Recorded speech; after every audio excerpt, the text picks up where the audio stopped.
Hey, good evening. Welcome to Newsmakers, a co-production between the Epoch Times and NTD. I'm Joshua Phillip. And I'm Tiffany Meyer. We have a great lineup of guests for you tonight, covering some of the big headlines in the news. We'll bring them on shortly. But first, Josh, what have you been following? Well, we begin tonight's broadcast with a topic I think everyone's been following, an update on the midterms.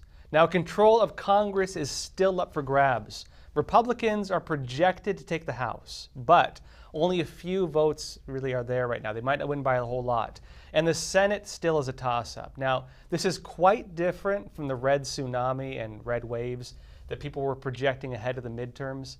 It seems right now like polling data did not work well for the Republicans, at least this time around. Now, what went wrong? We'll be touching on that with some of our guests tonight, but first, an update on where things are at. Now, key places to watch. In Pennsylvania, it was a close race between John Fetterman and Mehmet Oz, but Oz ended up conceding his Senate race late this afternoon, meaning Democrats were able to flip that Senate seat. Now, in Georgia, the Senate race is close enough right now that under local law, they have to have a runoff election, meaning we won't know the results in Georgia for another month or so. Currently, all eyes are on Nevada and on Arizona. Under Nevada's law, mail-in ballots postmarked by Election Day but delivered by November 12th are still being counted, meaning we may not know what's happening there as well for several days. And similarly in Arizona, as of this morning, around 60% of the votes were counted in the state, many more to come.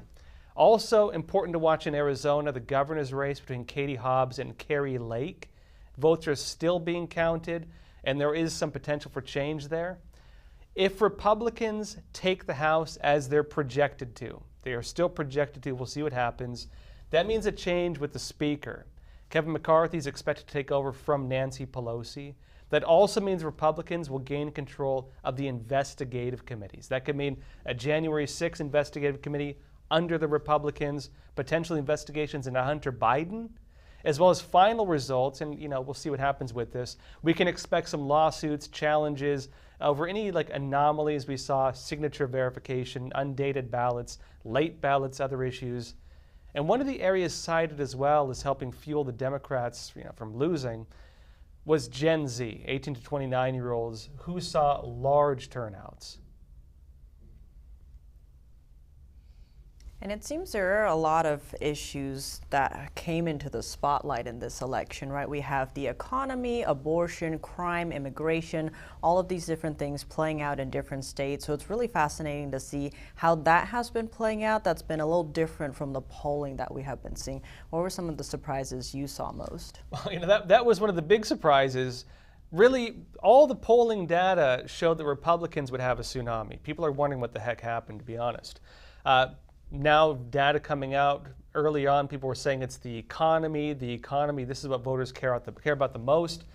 Biden actually started talking about the economy, started pivoting to that. We see that things did not work out well for Republicans. People are basically looking at the kind of scenery right now and trying to figure out what happened. We don't have strong answers on that yet, but they're suggesting that maybe it was young voters, maybe it was abortion topics, maybe it was something else. Definitely a lot to watch there. And actually joining us now to discuss this and the midterms is Pete Hoekstra. He's the former ambassador to the Netherlands during the Trump administration. He served 18 years in the U.S. House of Representatives representing the 2nd District of Michigan. And he also served as the chairman and ranking member of the House Intelligence Committee. And he is currently the chairman of the Center for Security Policies and Board of Advisors. Ambassador, thank you so much for joining us. Hey, great. Very good to be with you. Thank you. So let's begin with the midterm. So control of Congress is still up in the air. The projected red tsunami or a red wave seems to have become a drizzle. So to begin, what went wrong for the Republicans? Well, I think a couple of things. You're going to have two sets of activities going on right now. You're going to have the political pollsters, the pundits, and the experts within the Republican Party taking a look and trying to get exactly to that answer. Did we address the wrong set of issues? Did we ignore the issue of abortion? Did we not address, did we not give the American people a positive message What other outside factors came in? Didn't we have enough money? Did we run a poor ground game? Those are all the kinds of questions that people are going to be asking over the next couple of months. On the other side, you've got, Republicans are going to take control of the House of Representatives. We don't know by how much, but that is a massive change. I went through that a couple of times when, 1995, when for the first time Republicans were in the majority for 40 years. Republicans in the House most likely are very, very excited. I don't think they're going to hold, Leader McCarthy or the head of the NRCC, the campaign committee, Tom Emmer, accountable and say it's your fault that we didn't have a wave. So they're now planning about, what future committee assignments they're going to have, what kind of staff they're going to hire, where they're going to be a chairman of a full committee, of a subcommittee, and those types of things, and what their agenda is going to be. So, some people are going to be looking at the election. The people in the House of Representatives, the new majority, they're looking at what it means for them. Now, Ambassador, one of the big issues heading into the midterms was the economy, at least based on polling. Now, for the Biden administration, a big focus instead was on climate, green energy revolution. How do you see these two things playing out, the green agenda and the economy agenda? Well, I think what you're going to see is, and you're absolutely right, this is one of the key questions that people are going to focus on. How can you have wrong track, right track, be 75% of the American people saying that you're on the wrong track and only pick up like 10 to 15 seats in the House, and maybe not even pick up a net gain of, you'll have a net gain potentially of 0 seats in the Senate. How did that happen? But with the Republicans in control of the House, I think what you're going to see is from an economic standpoint, Republicans are going to put a lot of pressure on the Biden administration to do an all-above strategy on energy. They're going to do everything that they can to control federal government spending. Joe Biden's not going to be able to get any new trillion-dollar spending plans. And, he's also now going to have to, the Biden administration will be, there will be a sideshow of investigations, meaning the administration won't be able to be focused on legislating their policy agenda and those types of things. They're going to be called in front of Congress to explain the policies they put in place, whether it's the border crisis or whether it is Hunter Biden's laptop. On that point too, how consequential is it if they don't win the Senate? They're going to be able to do a lot by just controlling the House of Representatives, by having one House. But in terms of being able to put pressure on the administration, Republicans having 51 seats in the Senate would be significant. Then, you can actually have the legislative branch teaming up with each other to confront the executive branch. And, I guess just one last question on that. Is it really, they can kind of block everything from the House anyways. Does it really matter that much? And having, control over the House, could Biden just do what Obama did and just rule by decree, executive orders essentially?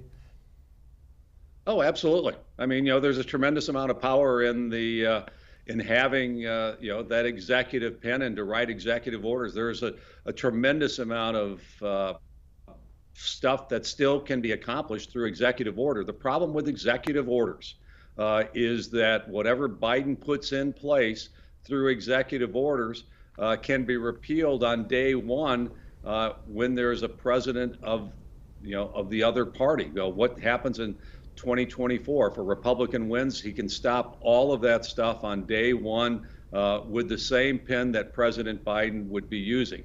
The one thing that you would get in the Senate if you have 51 Republicans is that you would have the power of confirmations.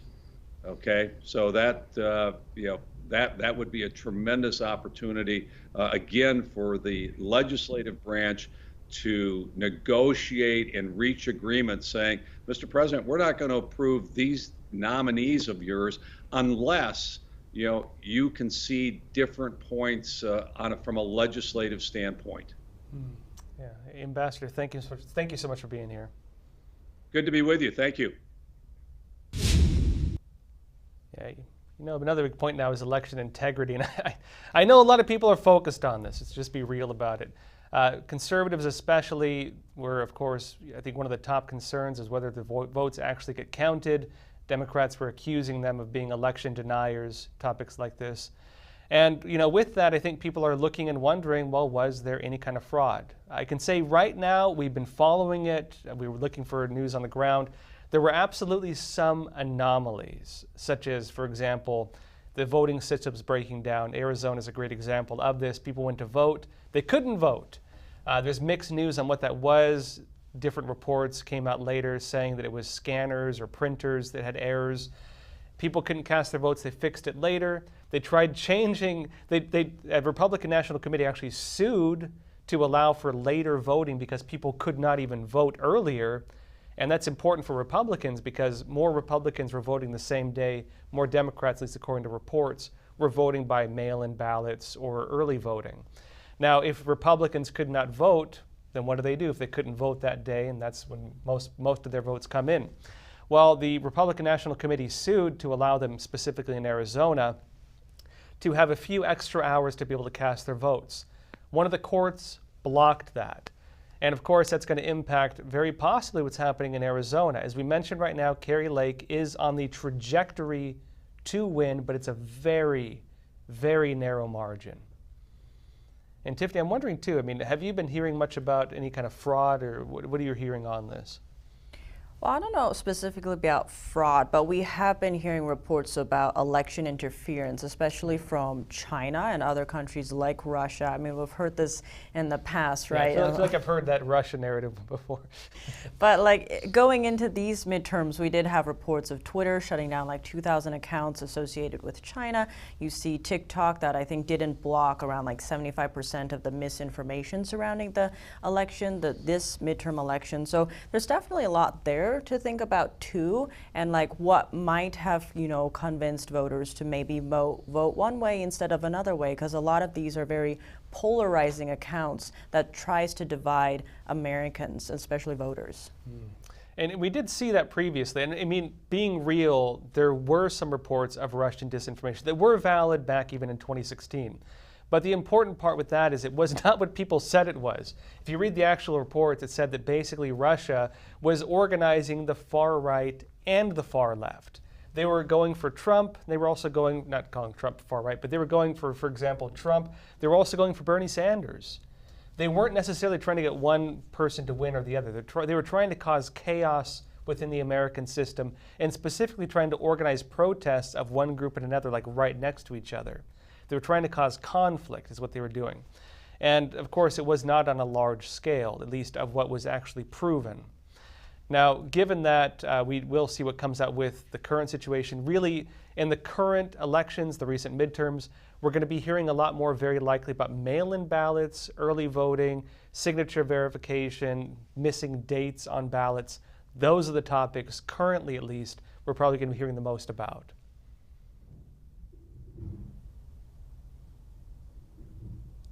Now, sorry, sorry folks. Joining us now is Hogan Gidley. He's the director for the Center for Election Integrity, here to talk about some of this with us.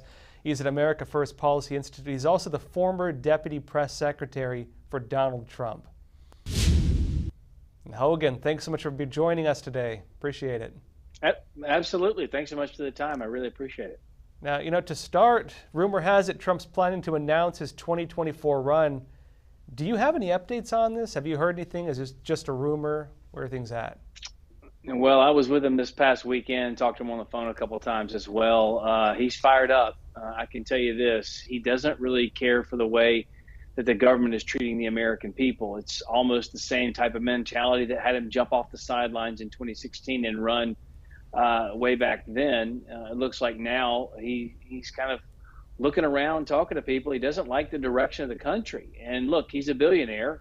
He has a wonderful, amazing golf course in Florida. Has several actually, and many around the world. He doesn't have to do any of this, but he's most definitely looking at it again. I'm not exactly sure what the announcement is going to be next week, but the America First Policy Institute actually has our big summit and gala the end of next week on Wednesday, Thursday, and Friday, culminating with a speech from Donald Trump. So theoretically, if he decides to announce on Tuesday, his first kind of public appearance after that announcement will be at our gala. So it looks like we're going to have a big crowd, a raucous crowd, and we may have a presidential candidate as a speaker as opposed to just a former president.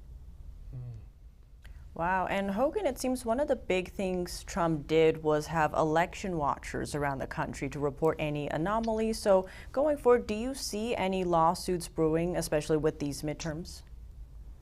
I do. We've seen a few actually pop up in Arizona with Harmeet Dillon and others, and working in coordination with the Kerry Lake campaign over there. And look, one of the things we wanted to focus on in this cycle at the Center for Election Integrity is making sure you had eyes in the room. As I always like to say, if you're not at the table, you're on the menu. And what we saw after COVID was a lot of people deciding to get involved all the way down to the local level and do school board races, for example. If there's one thing the right hates, it's transparency, whether it's with transing our kids behind our back, whether it's teaching critical race theory and not telling parents about it, or whether it's election integrity. And so they don't like us to look behind the curtain. And one of the things we made sure we had was a massive network of people all across this country in several targeted states who could go into these precincts, make sure things were happening the right way. Obviously, the reports came out of Arizona, and while I'm sure a lot of your viewers are out there going, wait a minute, what happened? Because all these things were going on. The reason we know about that is because people were there. People were trained. People were ready to ask these questions and actually put video online and tip off various hotlines. We trained them, prepared them. We wanted to make sure that the army of folks nationwide, poll watchers and poll workers, were ready to go. And it turns out they were. Now, in large measure, I think this race went fairly smooth, but there are a lot of instances, a lot of little pockets around the country, in Georgia, also Arizona, of course, and Pennsylvania, y'all were talking about before I came on, where we had some issues. And, you know, I always laugh at, like, the fake news, for example, that when they make a mistake, have you ever noticed how it never cuts in the favor of a conservative? You notice when there's a big tech algorithm that malfunctions, it never malfunctions, you know, in favor of someone on the right. The same thing applies to these issues in Maricopa.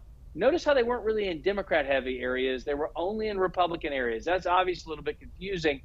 But states like Florida have it right. I mean, look, they were embarrassed in the year 2000. They had dimpled chads and hanging ballots and the whole thing. And that's all been replaced with mass mail-in and drop boxes. But there are still concerns out there. We need to address those things because the faith, trust, and confidence in our election system has gone downhill quite a bit in the last decades.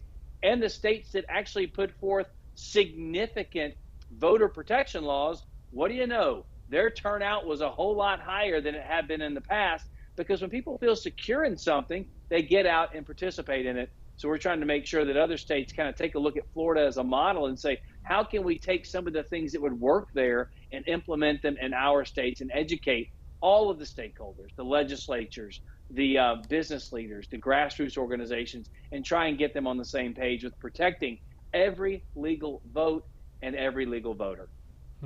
Now, Hogan, what about the election officials? Now, you wrote recently about holding them accountable. What do you want to hold them accountable on? Well, you know, it's interesting because there have been very well-documented instances of illegalities, irregularities, fraud, and anomalies across this country. And I can't for the life of me figure out what's going on with some of these election officials, because it continues to happen in these states kind of like clockwork. Every single cycle we have bigger and bigger problems, or the same issues that happen in the primaries happen in the general, and no one's held to account. So, you know, whether through ignorance or stupidity or laziness or maliciousness, laws are being broken in these various states, and no one's holding them to account. In fact, in many instances, some of the things that are going on, they should be, you know, at the very least kicked out of office, fined, or put in jail, or a combination of all three. And rarely do any of those things come to bear. And I'll make this point. At the Center for Election Integrity, we did a deep dive into a lot of these states to see whether or not they were following the 1960 Civil Rights Act and keeping all of their election data for 22 months after a federal election. Now, since the 2020 election, that date's come and gone. It was September 3rd, but we took a look at the top 14 swing states, the top 100 most populated counties in those swing states. Only 6 had any of the data, only 6. And the 6 out of 100 of the 6, massive discrepancies. Miami-Dade is a great example of that. You just saw, obviously, Ron DeSantis win that county for the first time in a long time. The right did something good there. But I will tell you, in the 2020 election, we took a look at the number of people who voted and compared that to the number of ballots that were counted. They didn't match anywhere. Miami-Dade was a great example. 16,000 discrepancies in that particular county alone. That's one county. Now you may say, but that's a big state. 16,000, what does that matter? I don't know. Ask Senator Scott from the great state of Florida. He won the last election by 10,000 votes. So obviously these numbers are big. Obviously they're problematic. So we're working with secretaries of state now. We're putting them on notice. You better keep this data, because if not, you're in violation of federal law. Now, the problem with that is the only entity responsible for actually, holding people's feet to the fire here, the only person who can, enforce that law is Merrick Garland. Well, he's too focused on calling parents concerned about curriculum terrorists. So I doubt he's actually going to look into it. But someone needs to start to make more of an issue of this, because at the Center for Election Integrity, we sure are. We're going across the country explaining the problem. These elected officials are not following federal law. It's the 1960 Civil Rights Act. And by the way, if it were Donald Trump at the White House, they'd be quite concerned about it. Yeah, Hogan, important work you're doing. Thank you so much. As the information comes out, I'd love to have you on again talking about this. Thank you so much for being here. Anytime. Thanks so much. Now, coming up after the break, we have Ken Blackwell, former Ohio State Treasurer and Secretary of State. Blackwell also tells the ambassador to the United Nations Commission on Human Rights under President Bush. That's coming up after the break.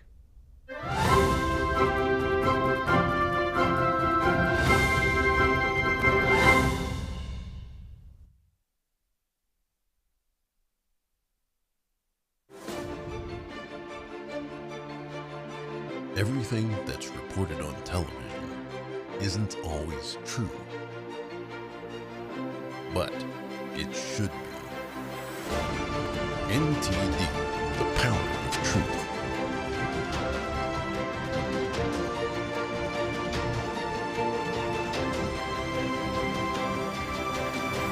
Now available 24/7 on television and streaming platforms. NTD's Capital Report. It's about getting answers, cutting through the fog of politics. It's about your questions and our chances to ask. What is the net impact of the American? Congressman Graves, thank you for joining us. We're speaking to those in power to find out what does this mean for the people. We're here so you're in the know. Navigating a world of economic madness, you need to have the right guide. What do today's decisions mean for your tomorrow? We ask why. What's the alternative? Uncover the deeper reasons and the hidden influences, and highlight the real opportunities for profit. At NTD Business, we connect the dots for you. Good evening. Thanks for joining us. NTD Business. I'm Hogan. At The Nation Speaks, we don't just scratch the surface. We want to go wide and deep. Our viewers come away with a much richer understanding of the issues of the day. We really make a big effort to bring on different voices onto the show. We don't just talk to experts and newsmakers, which of course are extremely important, but we also want to hear from the American people. So the people who are impacted by the policies and issues that we're talking about, because what they have to say is just as important to the national conversation.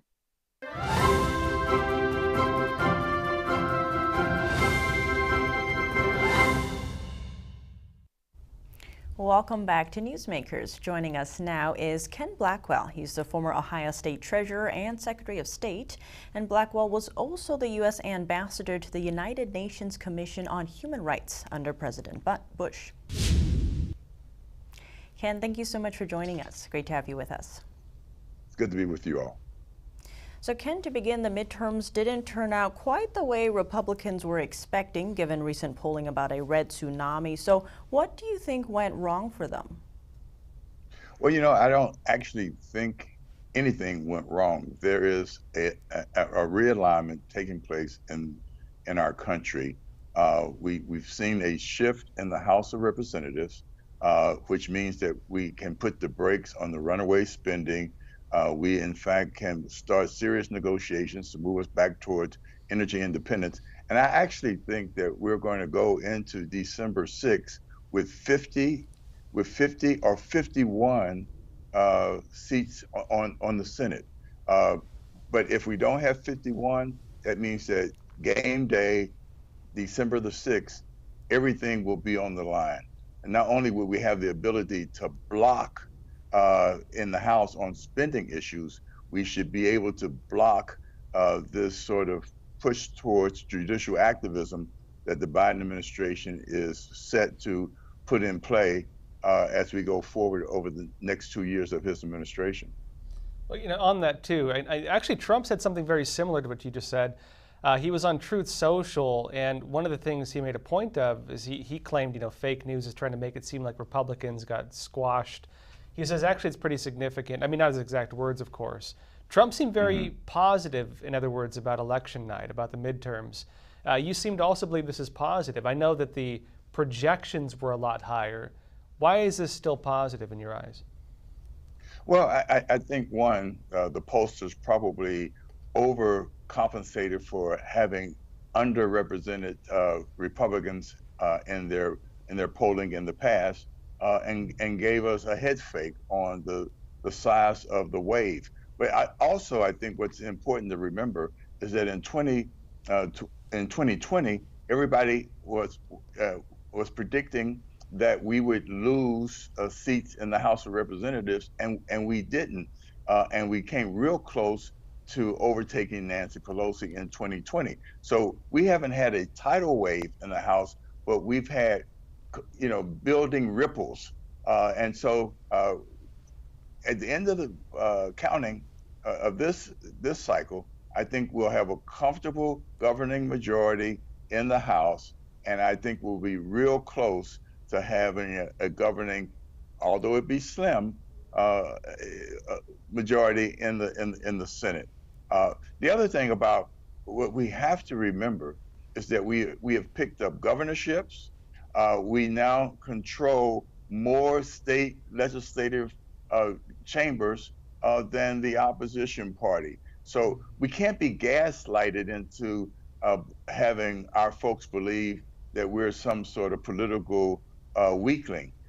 This is a major party in our country, and we are a force that can get us back to a growing economy, economic independence, and putting people not only back to work, but protecting the family as the incubator of liberty. We will put a stop to this big government socialist attempt to radically transform this constitutional republic that we proudly call the United States of America. And Ken, speaking of Trump and his good feelings with this election, he's expected to announce his 2024 presidential run. So given what we just saw in the swing states in these midterm elections, what lessons should Trump and or other candidates planning on running take away from this? Well, look, President Trump, if he announces next week, he understands that we as a political force in this country, the Republican Party, in its broadening of its base, must keep its collective shoulder to the wheel. We can't sit around and self-congratulate. We, in fact, have to understand that we have plenty of work to do, and we need to get on making sure that we put a spotlight on the deficiencies of what I call the Biden clown car that left our folks in Afghanistan, has made us, put us in a position where we're begging tyrants across the country to give us a break when we on oil when we in fact were energy independent. And so, look, I think we have to keep the spotlight on the deficiencies of the opposition party and the Biden clown car. Now, Ken, just 30 seconds left. Are there any issues you think Republicans need to address that didn't address last time going into the 2024 elections? Well, I think we just have to read more clearly what we see happening. This Republican Party is a more diverse party. It's a party that is speaking to Hispanics and Blacks and Asians, and we've seen real progress made in redefining our base. We, in fact, embrace more of working America than the Democrat Party, which is an elitist party now. And I think that will be played out over the next cycle also, with victories. Okay, Ken Blackwell, thank you so much for being here. I really appreciate it. Good to be with you all. Yeah, and actually, you made a good point. I was looking actually at donor data between Republicans and Democrats, specifically donations to Donald Trump, donations to Joe Biden. And there's something really interesting in it, which is if you look at the donors for the Democrats, it mostly is, as Ken mentioned, the elite. It's doctors, it's CEOs, it's the people who are higher up in positions. Whereas the ones donating to Republicans are the truck drivers, they're the laborers, they're the people who are not technically, you wouldn't call the elite, but they're kind of the bread and butter of the country. It is interesting we don't see Republicans taking advantage of that more. As Ken mentioned, they are kind of like the big tent party. They are the little guy. And that dynamic has shifted a lot from where Democrats used to be, where Democrats used to at least say they represented the little guy. It's a very interesting shift that they haven't fully taken advantage of, I'd say. All right, folks, coming up into the break, we have Gordon Sondland, former ambassador to the European Union, author of the new book, Envoy. Now, in just a minute, here on Newsmakers.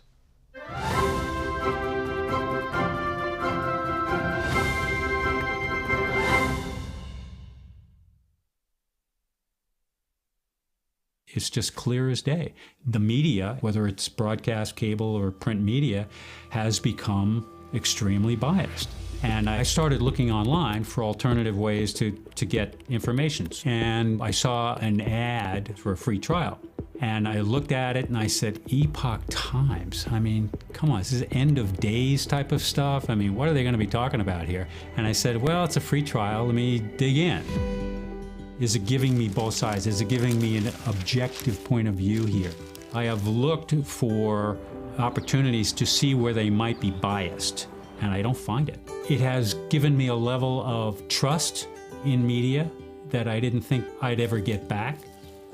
I love the Epoch Times because it has renewed my faith in the idea that a reliable, responsible, non-biased source of information is available.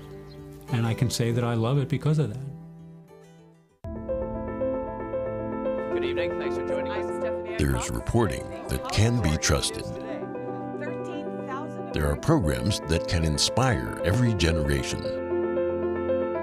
There is a television network worth watching and sharing.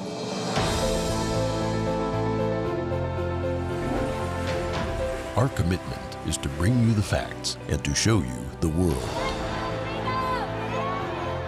We won't be divided by politics, and we won't be swayed by the dollar.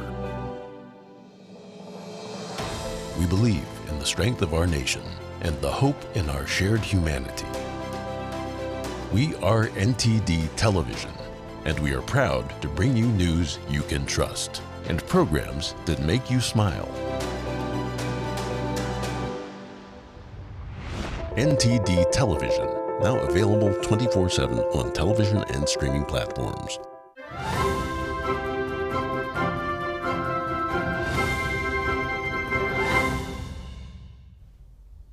Joining us now is Gordon Sondland, former U.S. ambassador to the European Union, author of the new book, Envoy. Gordon, thank you for being here with us. Good evening. How are you? Hey, thank you. Gordon, you're the former ambassador to the European Union. Two of the big issues right now for Europe and the U.S. are Ukraine and the energy crisis in Europe. Where do you see this heading? Well, listen, it's heading exactly the way our team told the Europeans that it would head if they persisted in pursuing cheap Russian energy through Nord Stream and Nord Stream 2. And that also Vladimir Putin had a propensity for using that energy as leverage in the event of some type of an international crisis. At the time, we were laughed out of the room. In fact, when President Trump gave a speech before the UN, the camera cut to the German delegation and they were rolling their eyes. They thought he was just completely, full of it. When in fact, if you go back and listen to that speech, he nailed it. Well, and I remember some of those reports, during the Obama administration. There were reports coming out saying that Putin was planning to use energy as a tool of influence. And it didn't seem like it was taken that serious. What do you feel was missed in that whole discussion? There were intelligence reports on it. What was missed? Well, what was missed was, I think, in their heart, they knew we were correct, but they just could not give up the cheap Russian energy. Yeah. And what I point out in the Envoy, in my new book, is that not only did we warn them, but we offered an alternative. We took the European energy minister to Louisiana. We got him on Air Force One, which was not easy to do, to get a foreigner on Air Force One. He rode with the president and with me and others. And we opened a new LNG plant in Louisiana. And that energy that was going to come out of that plant would have been largely dedicated to crossing the Atlantic and providing Europe with an alternative. And everyone was very excited about it, but the Germans couldn't help themselves. They really were hooked on this cheap Russian energy. And Chancellor Merkel, I don't think, believed that there was any kind of a possibility that Putin would do what he's actually doing right now. And speaking of the energy and, love of Russian gas, it seems Ukraine's President Zelensky says he is open to peace talks with Russia, and that's something he's been, vehemently against just a few months ago. And it seems the U.S. has been nudging Zelensky to publicly say he'd be willing to talk to Russia. So what are your thoughts on this? Well, Zelensky has also been very clear that he expects full compensation for all the damage that Russia caused, and he expects Russia to leave not only the newly occupied areas in Ukraine, but also Crimea. That's going to be a tall order for the Russians, but I think Zelensky at least is showing a willingness to talk, which is fine.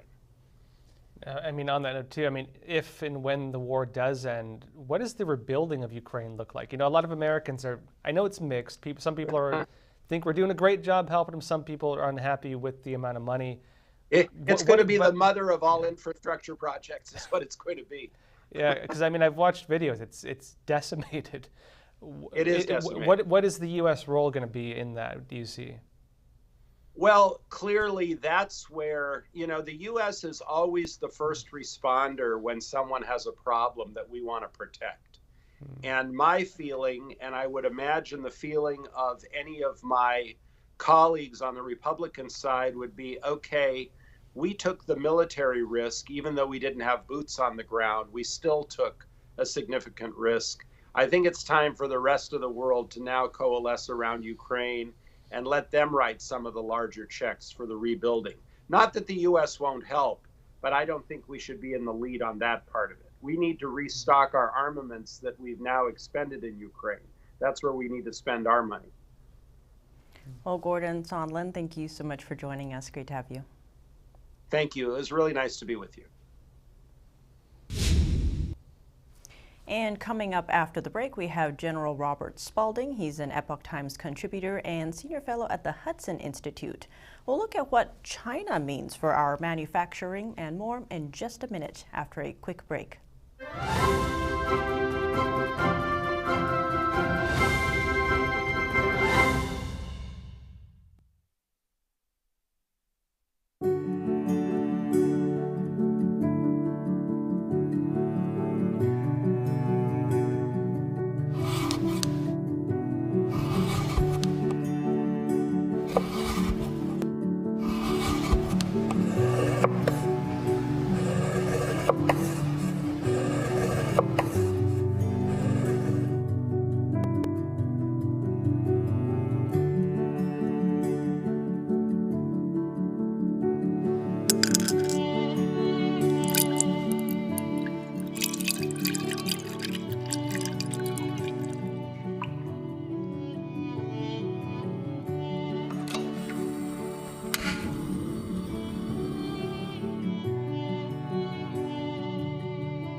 Welcome back to Newsmakers. Joining us now is General Robert Spalding. He's an Epoch Times contributor and a senior fellow at the Hudson Institute. General, thank you so much for joining us. Great to have you back on the show. Thank you. Great to be here. So, General, to begin, what's your take on China lifting COVID restrictions, specifically the back and forth on COVID lockdowns? Well, I don't think that Xi has changed his stance, and so I don't think there's anybody that's willing to go against, what his stance is on zero COVID. I do think it's more related to their ability to control the population than necessarily the diseases, but it's really hard to say where it goes from here. I think they're going to continue to keep the zero COVID in place until they make a decision on Taiwan. Well, and on the note of Taiwan, I mean, everybody is wondering, is Xi going to invade Taiwan? I know he keeps talking about war plans, he keeps saying he's going to do it, and he keeps not doing it. What is the reality of this? Is there a chance he could invade Taiwan? Well, I think they're trying to determine, what is the best time for them to do it. I don't think we're going to know. I don't think it's anything that you can necessarily predict. They're not going to show their hand like the Russians did in terms of Ukraine. So I think it's going to be a shock to everybody. But my belief is it could happen at literally any time. So it's just something that we're going to have to be ready for, because it literally could happen anytime. In general, on that note about preparing for a potential war, with the midterms in the control of the Congress still kind of up in the air, do you see China as a bipartisan issue and, military funding? Well, I think it's a bipartisan issue when it comes to national security and foreign policy. So within, the Washington, D.C. Beltway, national security people, foreign policy people agree that we have a challenge with regard to China. The problem is, when you're looking at implementing policies that would deal with the challenge as it is, one of the biggest one is, do we have control of our own supply chain? What you run into is a lobby from corporate America and Wall Street. So while, say, the Department of Defense, the Department of State are very aware of the challenge, Congress on both sides of the aisle is aware of it, the National Security Council is aware of it. When you start to get into the Department of Commerce and the Department of Treasury and the National Economic Council and the White House, what you're going to find is far more unwillingness to push China in the ways that need to be pushed. Our challenge with China is that they have the ability to move our political processes in ways that are counter to our interests. And so whenever we try to have a policy that deals with the fact that, for instance, we don't manufacture almost any pharmaceuticals at all, the China lobby steps up and says, well, we need to keep, our supply chains in China. We need to continue to trade with China. We need to continue to have financial relationships with China. So we can't really get out of the rut that we're in unless, on the corporate side, on the financial side, we start to pull out. And what I've seen, particularly since the 20th Party Congress ended, is there has been capital being pulled out of China. But, right 2 weeks ago, she invited a whole bunch of bankers to Hong Kong and got them on message about, hey, we need to continue to send money into China. So you have an ebb and flow going on, and we can never really get where we need to go until we can finally break free of their control and their influence over our political process. Well, and that ties into, I think, a bigger issue as well. When we talk about military threats from China, a lot of us are just focused on the military. And we can look at similarities between Russia and China on that. But what's missing from the discussion is that, we are deeply intertwined with China on supply chains, on investing in business, in politics. It's different from Russia very, very much on that front. And on that note, do you think investors are actually still betting on China? Where do you see this whole thing heading? Well, it's funny because I think they're waiting for some kind of signal that zero COVID ends, or that Xi is not really going to be ideological and they're looking at the stocks in China and they're saying, hey, they've been beaten down this year. So all they need to do is do something to show us something, and you can see the money waiting to pour in. So I think, this is the challenge that we have, and that's why I've always been so concerned about it, because mostly what drives this relationship is greed. And, if there's a sign that, hey, zero COVID, for example, is gonna, even if there's a rumor, you see the price of Chinese stocks start to shoot up. So it's something that we have problems with. I think any democracy is going to have problems with until we finally break away and decouple. Hey, General Spalding, thanks so much for being here. Thank you. Folks, after the break, we have Dr. Scott Atlas, Epoch Times contributor and Hoover Institute senior fellow. Now, do we need a pandemic amnesty? That's coming up after the break.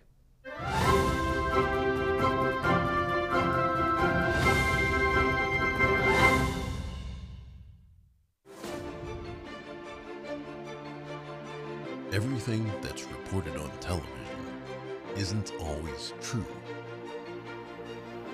but it should be. NTD, the power of truth.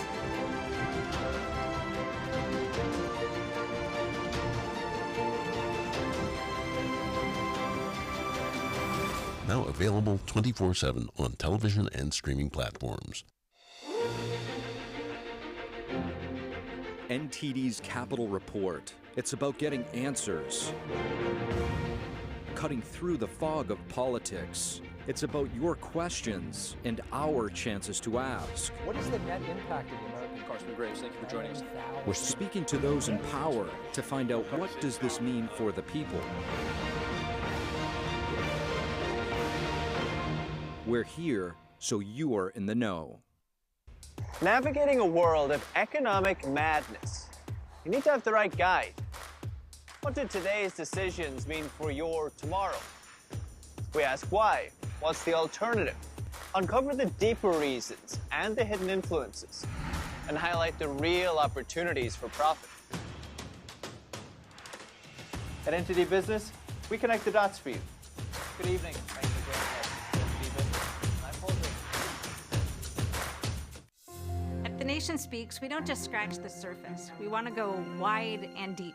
Our viewers come away with a much richer understanding of the issues of the day. We really make a big effort to bring on different voices onto the show. We don't just talk to experts and newsmakers, which of course are extremely important, but we also want to hear from the American people. So the people who are impacted by the policies and issues that we're talking about, because what they have to say is just as important to the national conversation.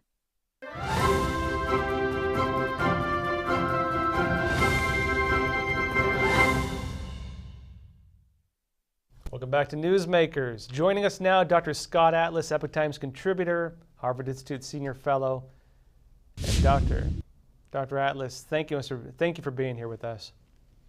Happy to be here. Now, The Atlantic recently published an article calling for a pandemic amnesty. What are your thoughts on that?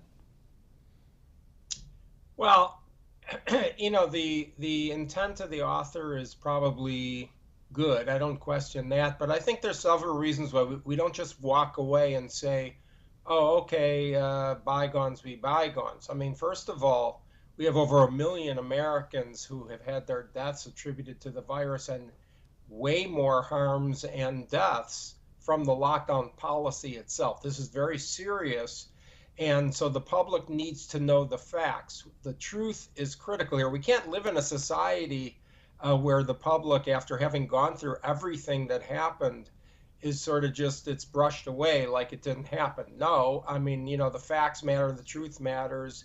Public needs closure and understanding what was correct policy, because the lockdowns failed. They failed to stop the spread of the infection, they failed to stop the death, and they were massively harmful. So the truth is number one. The second reason is we need to restore trust in institutions and our leaders who squandered the trust, partly by being grossly wrong, but mainly by simply suppressing the alternative view and trying to instill fear into the public instead of coming forward with data. the trust has been lost in any public disclosure that they were wrong, then they're likely to do it again. And we can never let this happen again. We had a massively harmful policy, an unethical policy, by the way, that broke all basic ethics of public health by shifting the burden of disease to poorer people rather than the affluent, by not counting the whole impact on health, instead just focusing on one single entity, COVID, and by harming the most vulnerable in society, which is our children, the elderly. I mean, we really broke the social contract with our children in a level that is really the biggest fiasco in public health in modern history. So the accountability of simply coming on, admitting you were wrong, is very important. No one's asking really, or at least I'm not, for any kind of punishment. That's not the point. But accountability by admitting error, egregious error, and admitting massive error on demonizing people who actually were correct, people like me who were correct every step of the way. But it's not the personal apology. It's simply to let the public know and to show the accountability. We can never let this happen again. And Dr. Atlas, speaking of that accountability, it seems Republicans have been talking about investigating Fauci if they do win control of the Congress. So is that necessary? What's your take on that?